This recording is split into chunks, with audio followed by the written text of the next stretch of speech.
கொடுத்துட்றோம்ண்ணே. கொடுத்துட்றோம்ண்ணே.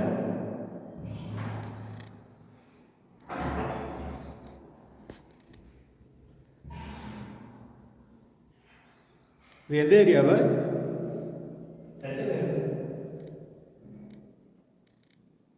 இந்த வீடு வந்து சசிநகரில் இருக்குது, தபால் தந்தி நகர் பக்கத்தில். வாடகை வந்து 9,000 ரூபா.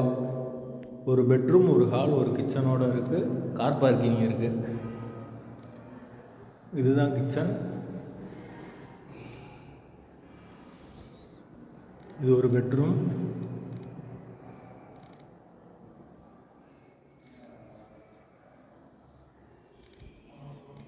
இது ஒரு ஹால். வாடகை 9,000 ரூபா. அட்வான்ஸ் அளவு 50,000 ரூபா அட்வான்ஸ். வாசல் கிழக்கு பார்த்த வாசல்.